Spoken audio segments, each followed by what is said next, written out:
I basically went from couch to half marathon ready in 3 months. I want to break down exactly what I did to get to this point. Hi, my name is NK.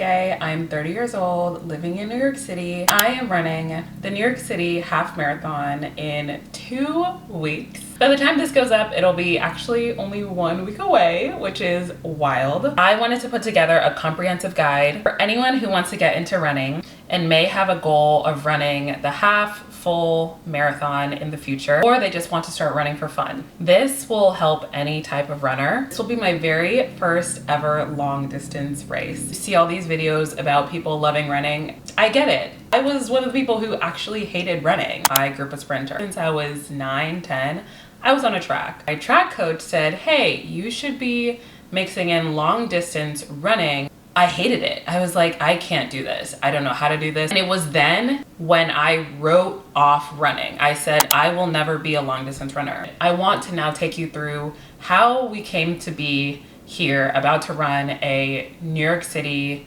sanctioned race. After a few months of Run Club where I was probably one of the slowest people there, then I signed up for the New York Road Runners lottery system. A few weeks that went by that I didn't know if I was going to get picked, I started to really see myself running this thing. I didn't get the lottery, but I got a few subsequent emails about Team for Kids, which is one of the official partners of New York Road Runners. I looked into that. I signed up. I had to fundraise $1,300, which we fully surpassed our goal. Now I knew I had a guaranteed spot to run this half marathon. Step 2 is to actually start training. What I used to train is the Nike Running Club. The Nike Run Club app is truly all you need because it literally is an all-in-one built-in running buddy. So many amazing components to it, so I wanna walk you through it. We begin 5,000 meters of movement, mind and body. I'm Coach Bennett, the Nike Running Global Head Coach, and today we talk. Coach Bennett, he is the Nike Global Head Coach. He literally talks in your ear almost the entire time. You can choose to opt in to the guided run, and if you do the guided run, you will hear him talk, which I prefer. If I was running blindly, I would not be running the right way. If you really don't want people in your ear, you can literally run non-guided and you won't hear anything and you can just run freely. I do recommend, especially for beginners, do the guided run. Having them as the guides is so helpful. He has a suite of seasoned professionals.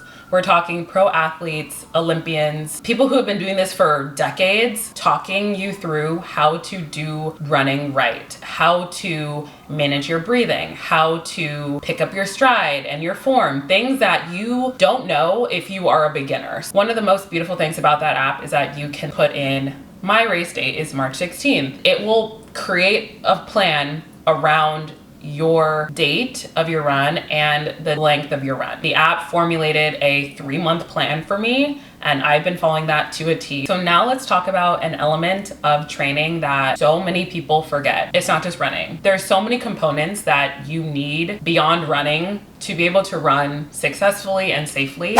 Let's talk about your nutrition. Your nutrition is essential to making sure that your body is optimized for running. Proper fuel to be able to perform the best you can. Bad fuel, bad results. Good fuel, great results. These foods you can eat throughout your whole training, making sure that especially right before you race, this is what you absolutely need to do. Pre-run means before you run. Carbohydrates are key. They're the most important thing. Carbohydrates provide energy for sustained running. So examples of carbohydrates are whole grains, fruits such as bananas and grapes, potatoes, pasta. Any type of meal that you can think of surrounding potatoes, pasta, a whole grain like rice, 10 out of 10. Fruits, I love grapes so much. I actually need to go buy some. Post-run, what you should be thinking about is protein. Protein repairs and rebuilds muscle and tissue. Much fun as running can be, it is a lot of strain on your body. It is pounding the pavement. You are literally exerting so much energy. Make sure that replenishing it with what it needs. Lean meats, fish, eggs, beans, tofu. I love shrimp and salmon. Those are my 2 very favorite. Lean meats, we're talking chicken. Carbohydrates are also very important for post run. We can't forget about healthy fats. Healthy fats are so important as well. They support hormone production, your energy storage. Nuts, seeds, avocado. I love avocado. My favorite type of nut is an almond. I would be remiss if I did not cover things to avoid. Avoid processed foods. I think we all know what processed foods are, but things that are not whole foods are processed food. Fast food, avoid that. Any type of junk food,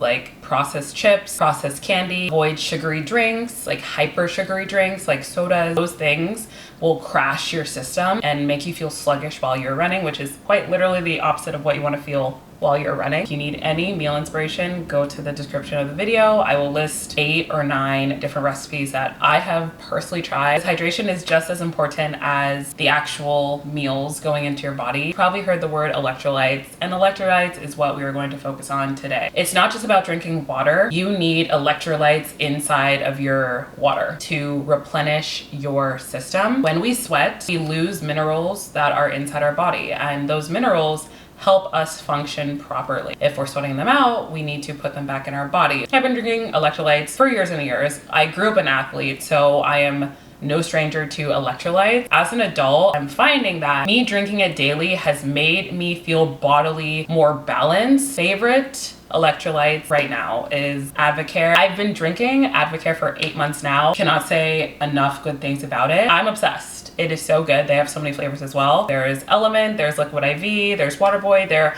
are so many different types. Try them out for yourself. See what fits for you. You should be drinking electrolytes pre and post run. Go into the run hydrated so that you are not flailing while you are running. I want to quickly talk about sleep. Getting a good night's sleep is essential. I always say sleep and hydration are the 2 most important things just to be a normal functioning human being. It is a rule of thumb to get at least 8 hours of sleep. Every human should be getting at least 8 hours of sleep, non-negotiable. You need to be taking yourself to bed at a normal time so that you can wake up at a normal time to go on a run. I understand everyone has different schedules. You need to be taking care of yourself in that way as well. Trying to run off of 4 or 5 hours of sleep is honestly dangerous for your body.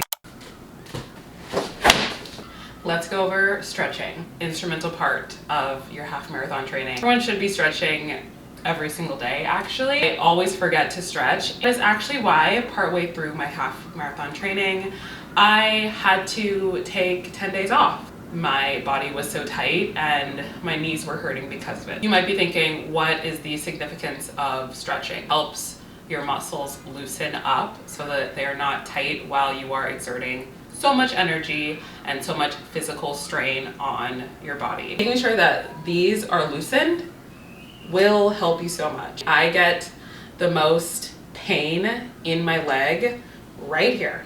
If you've heard of shin splints, that is what we were trying to avoid. I have not had shin splints since using this. You could get a really cheap mat on Amazon. A foam roller. Foam rollers are a game changer. Recently got this foam roller 3 weeks ago. This has been probably the best thing I've gotten this whole time. So compact, so stiff, which is good because it helps you roll against your body. Number 1, IT band roller. You're gonna wanna do that on both sides for 30 seconds each. Next up is the calf roller. Next is our tibialis roller. Next, we do our standing quad stretch.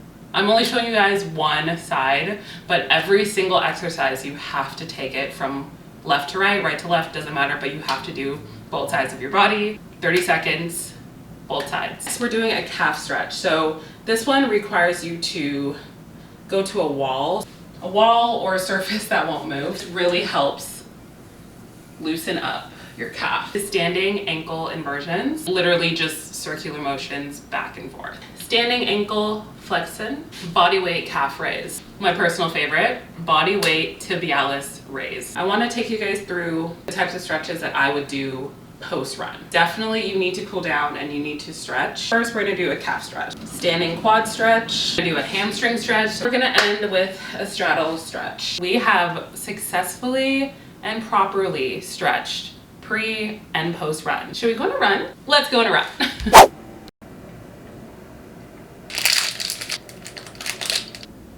The time has come to run. Very excited to take you guys on a run to walk you through or run you through how a typical run for me will go. Today we're running a 5K. We have to talk about our gear, what is actually going on our body. I want you guys to keep in mind that I have been training during the winter. December, January, and February. And right now we're in March. I've been training in the coldest months of the year in New York City. Today we lucked out. It is 47 degrees. Has not been as cold as it has been throughout this winter. Coldest degree I've run in is 11. Don't recommend, but we do what we gotta do. I am wearing a little less than what I have been wearing. A thermal shirt. I love that it's compact. Our leggings. These are also thermal leggings. Pockets on both sides. Zipper right here to put stuff. These socks are optimized for running. I'll link everything down below. Headband I wear just to keep my ears warm. Probably the most important thing that is on your body are your shoes. I just got a new pair of running shoes for the half marathon. My old shoes hit about 300 miles. Here are my old shoes. These are the Brooks Glycerin 21. These shoes are amazing. These are the very first shoe I started my running journey with. It is recommended to switch out your shoes every 300 to 500 miles. Let us open her up and show you guys for the very first time. Oh my. These are the Glycerin 22. So this is the new version. Highly recommend going to a running shoe store to get fitted, sized, try them on. You can run around with them in the store. I went to Fleet Feet the very first time back in July for them to size my feet, your arch and your stride. You should not run a race in brand new shoes. We are gonna take these babies out for their very first run. This is a week and a half before the race. If you know, you know, in Ice Princess, she wears her brand new skates for her competition and then she got blisters. Don't want to find yourself in that position on race day. So longer distance runs, these are things that I would recommend wearing, consuming with a running vest. This running vest on Amazon. This side you can put in a ton of things.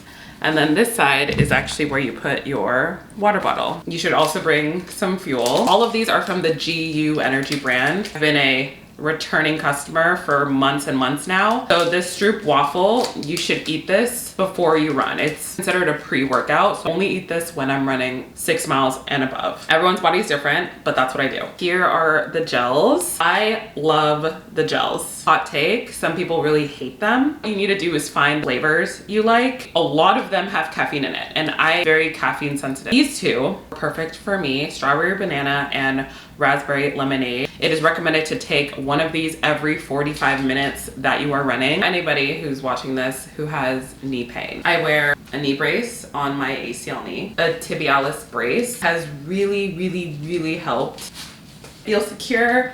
I feel ready for this 5K. If it's not freezing, I do like bringing gloves. Make sure that your ears are covered, your fingers, and your ankles. Those are the extremities that if you have covered, you will be fine.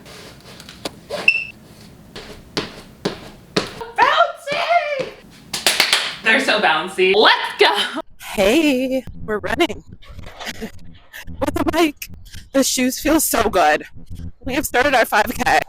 Nice and easy. That's very important. You have to go nice and easy at the beginning. And the three most important things are your form, your pace, and your breathing. All right. I almost lost my mic. Found it. Let's go. As you start running more, your body will naturally warm up and you'll naturally get faster. So don't worry about trying to be so fast at the beginning. All right. Turning around on our way back. I feel good. The runner's high just feels so good. Let's go. Yay! This is the point of the run that I'm getting tired. This is natural. But I don't want to forget about my form, my breathing, and my pace. Form, pace, breathing the entire time. We're almost done. Let's go. We did it. We're done. But we're gonna still keep on running for like a slow down, cool down. Let's go. Woo, woo, woo. Hey, let's talk about our Running schedule. My running schedule for the half marathon has been running 3 times a week is what will maintain your progress throughout your training. Thursday, Friday, and Sunday running. On those days, I did a recovery run, speed run, and a long run. That was really manageable for me, and I believe that truly allowed me to steadily improve throughout the training period. I try not to think about pace. You will naturally improve as you run. Let's talk about long run recovery. Ice for 15 minutes on any area that you're experiencing pain. Add icy hot to any of the areas as well. Take an Epsom salt bath for about an hour. Use a massage gun to soothe any sore muscles. The most fun part of your training, in my opinion, your running playlist. What are you bumping as you are hitting the pavement? Help you just stay motivated and stay happy. This playlist has all of my very favorite songs, high intensity songs, songs that make you want to dance, sing, the endorphins are flowing. Just keep in mind, everyone's music taste is different, but I'm just sharing what I'm smiling to and singing along to every single time I run. I'm also going to put in a few other playlists that I've found either on TikTok or on Spotify. Quickly wanted to touch on strength training. Strength training is essential to your half marathon training. It helps build and maintain your muscle. I have been strength training once a week during my half marathon training. Now it's time to chug some more electrolytes, get a good meal in, take a shower, and start the day.